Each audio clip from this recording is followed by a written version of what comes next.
Yet, while the young people in Iran going to the streets looked for Obama to say a word, not to embrace them, because this could have been a kiss of death, but say one general word respecting human rights and struggle for freedoms, Obama was not there for them. I can understand his dilemma. In 1953, America interfered in Iran. It turned to be very bad. In 1978, America did not interfere in Iran. It wasn't that good either. So, as our poet one asked, to be or not to be? That's the question. And faced with this question, the answer of Obama was not fully satisfactory for the people of Iran. Now, let me come to close to an end by asking what is the problem that the region has with Iran and the policy of Iran. And I think it sums up with many things: the radical ideology, their involvement, interference in other parts of the world, their involvement with Hamas, Hezbollah, and radical movements all over the Middle East, with their policy in Iraq, their policy in Afghanistan. Wherever you turn your eyes today, you see Iranian influence. And I know that I participate in many conferences on the Middle East. What is going on in the last years is unbelievable. Almost everything is about Iran, one way or another. Nuclear issues, terrorism, ideology, oil, and so on and so forth. What is the problem with Iranian nuclear weapon? Well, I think that the issue is not Iran going nuclear. The issue is that the combination of such a radical ideology as being confessed by Ahmadinejad, having on the other hand nuclear capabilities. This together, it's something that is very difficult to tolerate. Not Iran can be nuclear. Iran started its nuclear program under the Shah with the blessing of the United States and Europe. So the question is not Iran going nuclear, but Iran under such a regime or such an ideology. The second thing is many people say, well, why the Israelis are so obsessed with Iran? Iran is such a far away enemy. Iran is not such a far away enemy. Iran is all over the borders of Israel. It's in the north in the Lebanon. It's in the south in the Gaza Strip. In the west with the Islamic Jihad, and even within some Arab population of Israel. The other issue is that Iran going nuclear means that after Iraq you will have Saudi Arabia, Egypt, Turkey, and other countries. This region is tough enough to live in without nuclear weapon. What will happen the day Iran will have nuclear weapon? Regardless of the question whether or not they are going to use it. They might not use it. I don't think they will use it. Highly unlikely they will use it. But do we want to give them the right to decide to use or not to use? I think that's the dilemma is facing Israel. Now, what can be done on this issue, and with this I will end. Many people point to Israel as you know, I'm Israeli, so I have to begin with Israel, to remove this Iranian-Israeli option from the table. Unfortunately, the Israeli politicians speak too much, also on the issue of Iran. And my advice has been for many years to Israeli politicians to speak less on the issue of Iran. We make them more important than they are. And these talks about preemptive attack are not useful. If you think Iran is a serious challenge, threat, prepare the country to meet such a challenge. You don't have to be vocal so much. Israel attacked the Iraqi nuclear facilities in 1981. It did not threaten Iraq even once. Israel attacked military nuclear facilities of Syria in 2007. Even after it has done so, it did not confess or admit having done so. So why, in the case of Iran, will it be so vocal?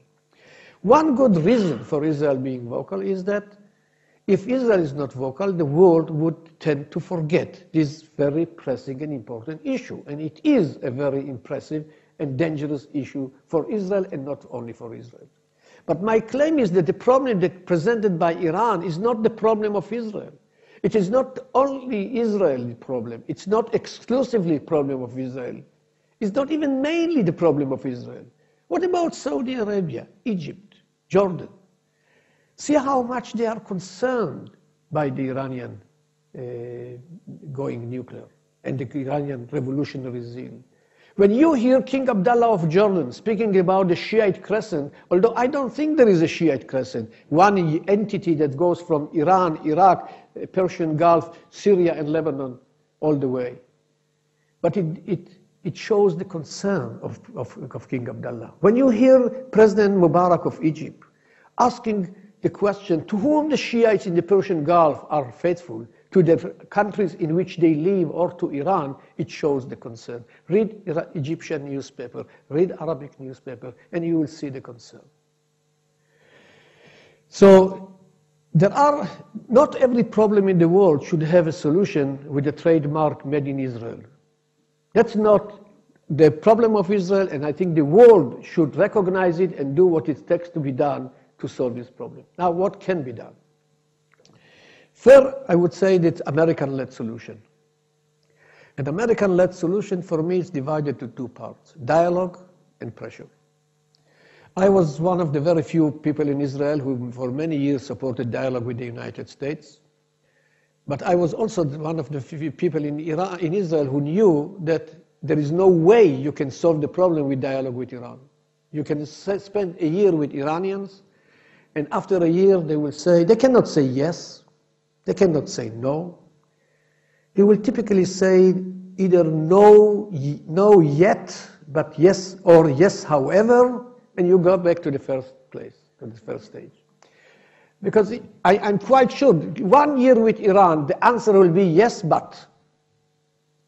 So why I should go to dialogue? And by the way, in my view, it's now already a bit late to go to dialogue. For dialogue, you have to go to pre-dialogue. Pre-dialogue means you have to discuss what is the agenda, on what issues you discuss, what is the level of the participants, where we meet, you know what, where to put the flag on the table, if at all. And you know, some of you are diplomats, you know, it takes a year to solve these problems.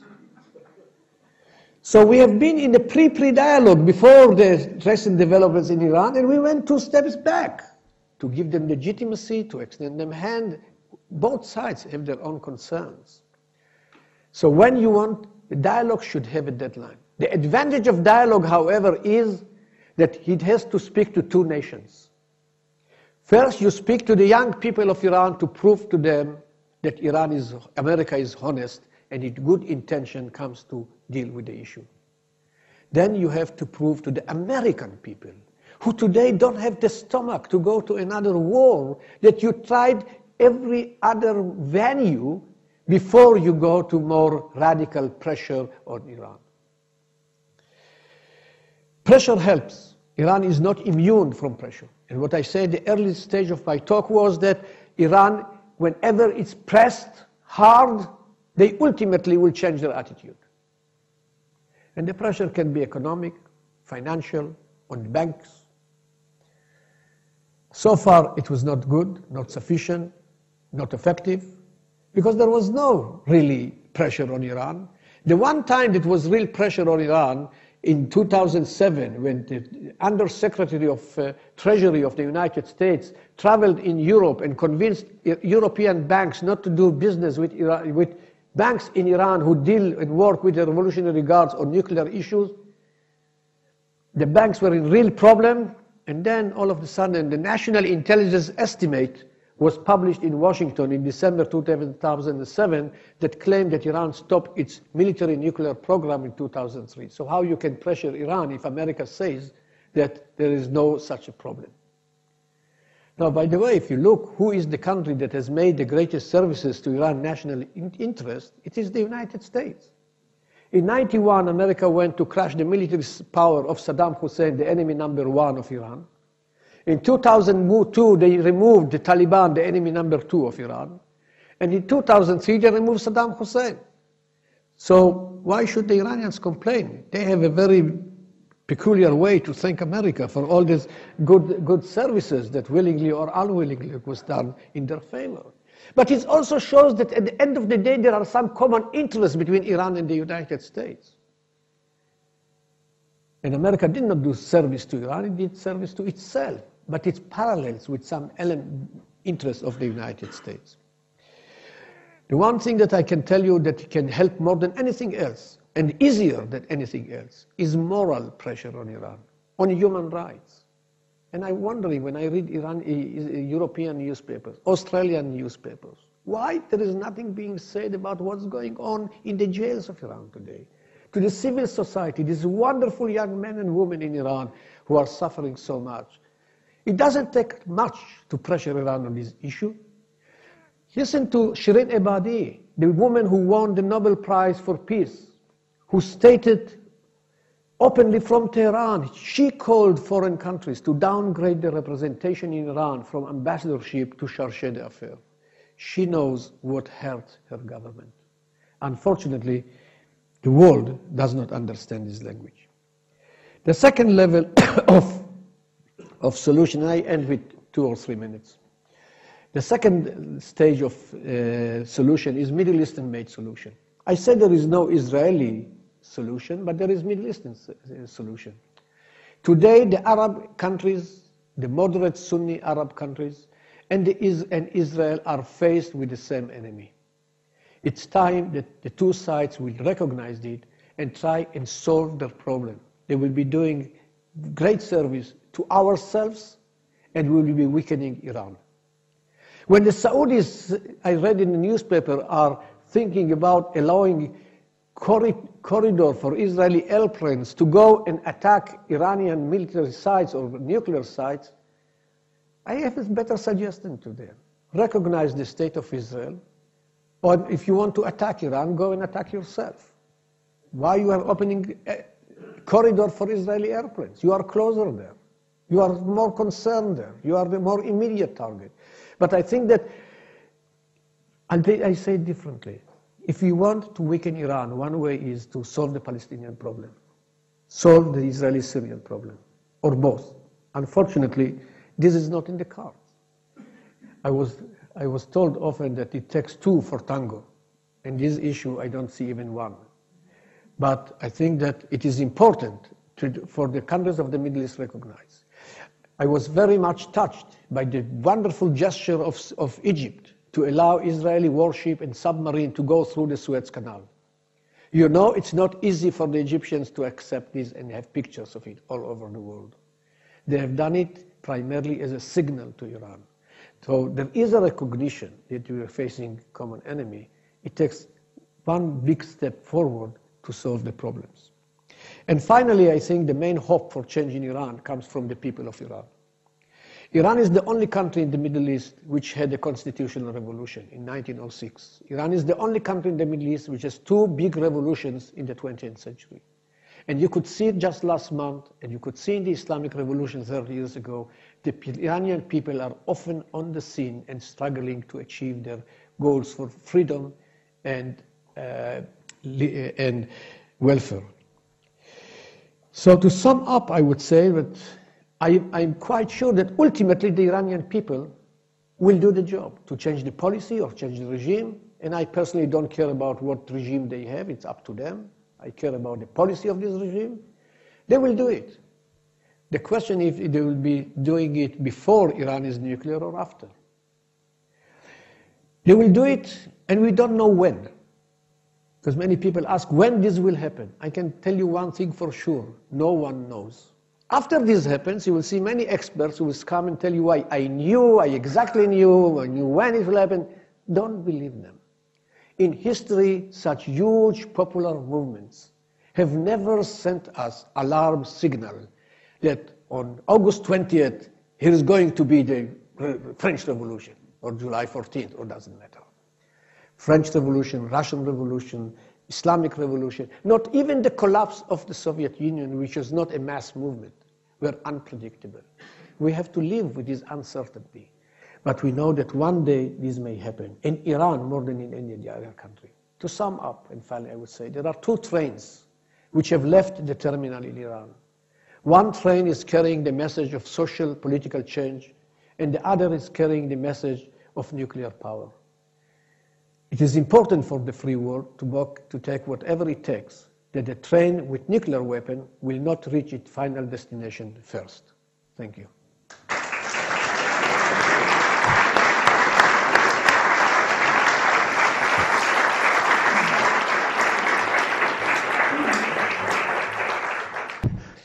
We have, as usual, about 20 minutes for questions. Do you have any evidence, which I've not seen in any newspaper report or any radio or television report, that this election was in fact a sham? Or how much was it reflected or resonated around the country, this new feeling that we have to get rid of autocracy and Islamic revolution? Well, I'm not here equipped with hard facts to show how unfair the elections have been. But clearly there are, I get one of the indications I had. I remember I was in the Sky News television station in Tel Aviv and interviewed about the elections just when the stations were closed in Tehran. And 30 minutes after, the final results of the elections have been published and remained accurate until the end of the counting of the votes. While the Iranian elections are not electronic, they are manual, I wonder how can, in a country of 70 million people, this can be done. So there are, but I trust here the Iranian census. As I said before, the Iranian people didn't go to riots every time they lost election. They had some evidence that I listened to Mousavi, I read yesterday Karoubi, I learned from them. I have not been there, I cannot testify to this. But I can tell you one thing. The Iranian elections cannot be fair by my standards of what is democracy. Because there is a screening committee that has the right to veto candidacies. And while there have been 700-something candidates, only 4 have been allowed to run. Constitutionally, women cannot run. So there are some problems in the election, even if nothing wrong was been done on the day of election. I think these regulations about the election are somewhat problematic. You cannot give few important theologians, as they be, the right to decide who can and who cannot run. And when I said that there have been 700 candidates, and the previous election there have been 3,000 and only 8 were allowed to run, all of them faithful to the regime, including Mousavi. The fact that he was approved to run means that he is not against the regime. And I tell you, one of the problems that he has, it is you cannot fight the regime from inside. Well, he may lack the charisma that Khomeini had, he may have lacked other things, but I'll tell you one small thing that he doesn't have. To fight an ideological regime, you need to be equipped with a viable, cohesive, alternative ideology, which they don't have. Khomeini's life was easier. He knew exactly what it was, and it was absolute. The Shah must go. Islam is the solution. It's clear, cut, catchy. Mousavi wants to change 35%, 25%. I don't think you can go to revolution and have such mass movement around just kind of modification of the system. So I think that there are problems built in the to what degree is widespread, I think it is. And let me here to quote to you an article that I read from an Iranian student. There was an article in one of the newspapers calling the young people of Iran by an Ayatollah to obey true Islam and not to cross red lines. A young student wrote back a fascinating article. The newspaper was shut down after this article. He said that you preach us to obey true Islam, but why won't you, Ayatollah so-and-so, tell us how many Islams are there and who decides what is true Islam and false Islam?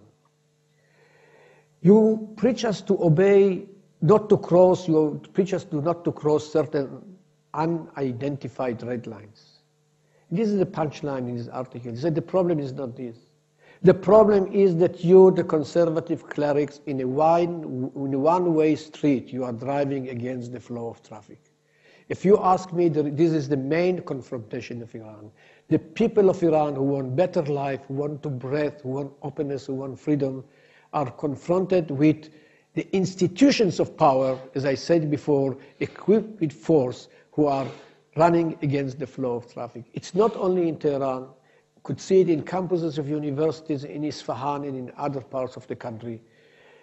It is though largely urban. If this is your intention, I think it's more urban than rural, but Khomeini's revolution was also largely urban. Urban in Iran means that they are the former people of the villages who migrated to the city and couldn't find satisfactory solution to their life. They are the main soldiers of this revolution. So although they live in the cities, they are population of villages a generation ago.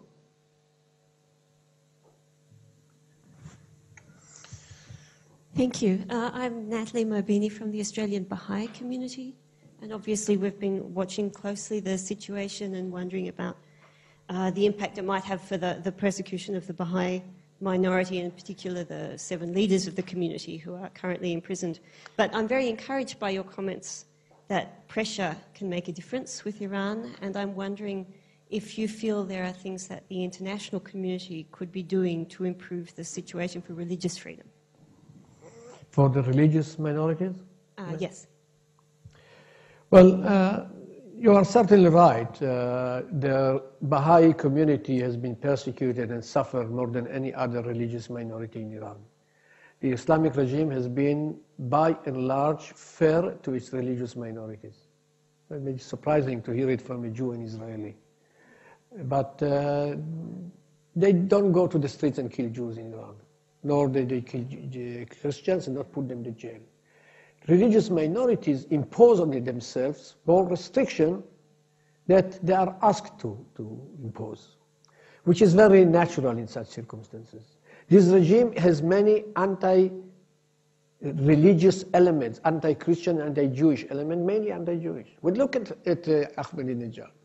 But I mentioned this nuclear issue, which is disturbing. I think the more disturbing to me as a human being is his statements about the Holocaust. Why do you have, for God's sake, to go back to the issues of denial of Holocaust? That the Holocaust was a legend, as a myth. So these are disturbing to the Jewish community. By and large, I would say, although in Shiite Islam it's more is a faith which is more against the religious minorities than Sunni Islam. Because, for example, in Shiite Islam, non-Muslims are ritually unclean. So if a Jewish woman goes to the bazaar to buy, I don't know, vegetable, she cannot touch, because whatever she touch become dirty. In the late 19th century, Jews and Christians were forbidden to go outdoor when it was raining, because the water may split on others or make dirty the resources of water. So this is the culture. On the basis of this, that was not what happened. It was not very, very bad in Iran. The Baha'is suffered much more. And you could see that even on the Baha'i issue, pressure helped. After the initial years, not that it's fun to be Baha'i in Iran, because Baha'is, just to people who don't know, are not recognized religious minorities. Jews, Christians, Zoroastrians have a representative in parliament in Iran. Baha'is are not recognized as religious minorities. So I think that yes, pressure can help. And the pressure that I said, it's the easiest pressure is moral pressure. And moral pressure has to do mainly with human rights. And I can tell you one time that Europe really managed to frighten Iran. It was in April 1997 when the court in Berlin found Iranian leaders guilty in involvement in acts of terrorism in Europe, the Mykonos restaurant trial. All European countries returned their ambassadors, all but one, returned their ambassadors from Iran. This is a meaningful step against Iran. This, you don't punish the people, you punish the diplomat, you punish the system of government. And I think, yes, the pressure can help. The Baha'is suffer more than anyone else. And I think that even as Baha'is recognize that there is some improvement over the 30 years, which is the result of the attention of world community to the life of the minorities in Iran. Straight after the election, there was pictures of Khomeini and Ahmadinejad kissing. Then the world took a note that just recently, when they addressed each other on the stage at the calling of the polls, then the Khomeini held him away and let him just kiss his robe. Is there significance, do you see, in that for the future? It is significant, but I don't know in what way. Body gestures speak a lot. I'll make my life more difficult, but I'm not going to answer this question, so why not making the question even more difficult? I'm not going to answer because I don't know the answer. And I would answer who controls whom in Iran today. What is the relative power of Ahmadinejad compared with Khamenei? And this is a key question. And I tell you, I don't know.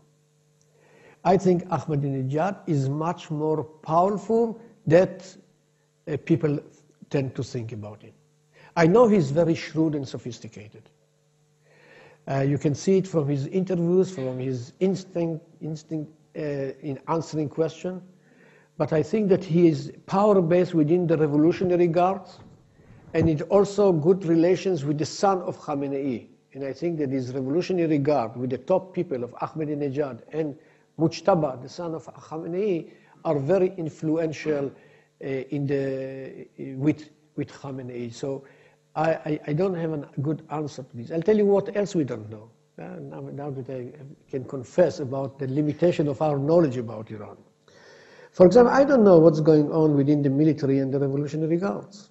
When they go to have tea together in the cafeteria, what are their complaints? So people tell me, well, this is not the Shah's army. Well, I know it's not the Shah's army. They are 30 years after. They cannot be the same military 18 years old children of 30 years ago. But are they happy with the results of the revolution? Are they happy with suppressing the people the way they are? They are part and parcel of the people.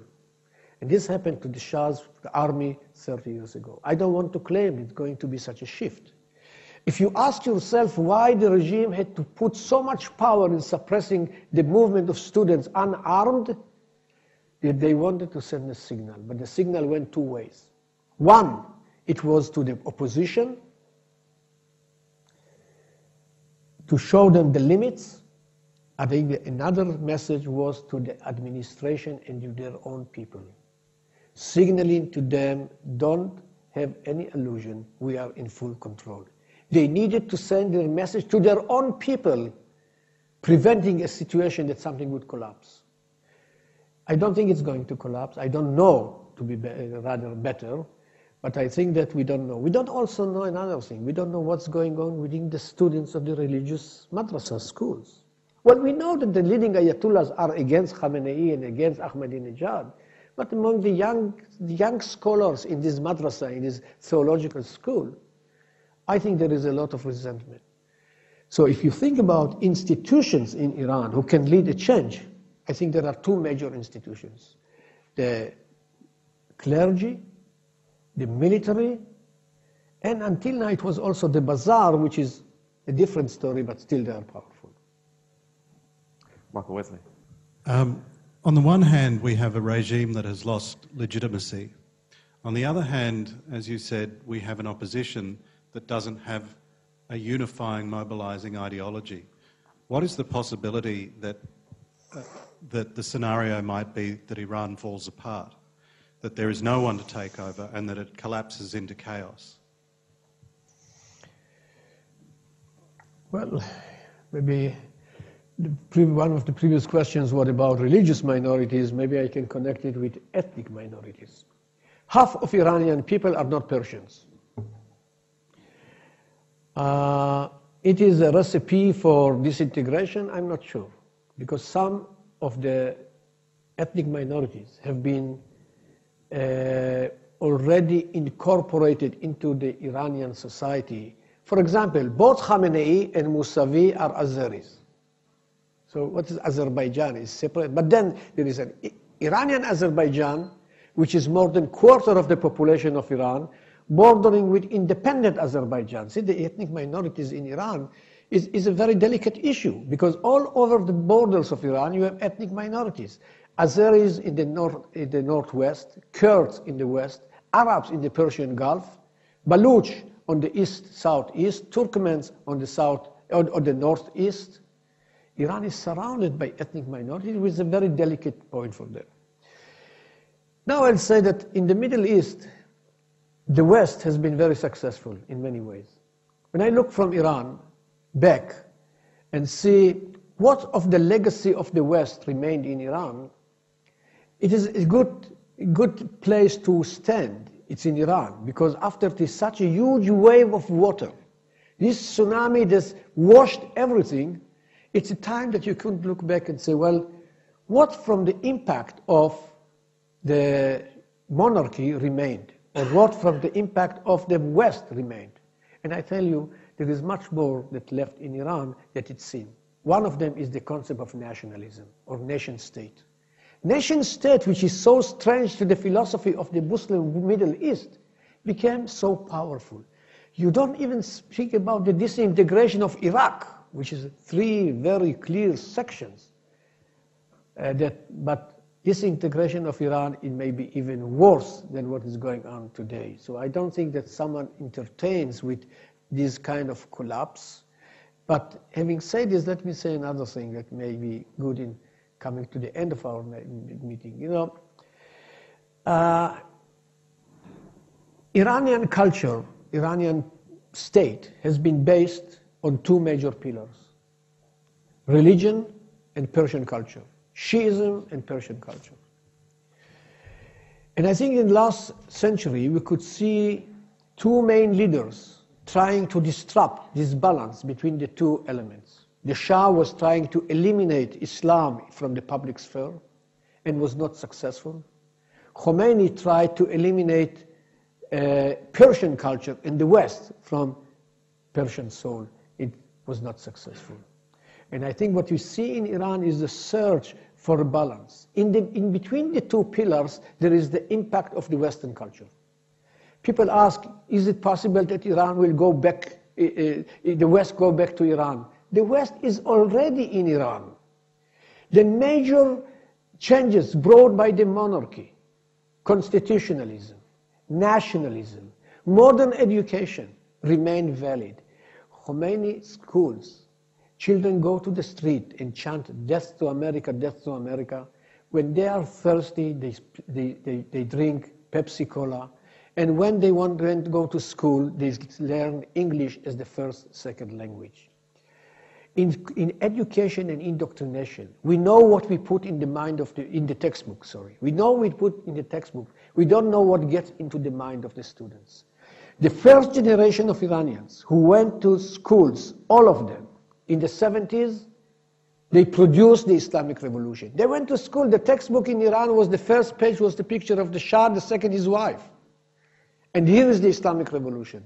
I think the first generation of young Iranians who studied under the Islamic regime turned to be supporters of the West rather than enemies of the West. And this is, I think, the hope for the future. This regime could not produce an anti-Western philosophy among the rank and files of Iranian population.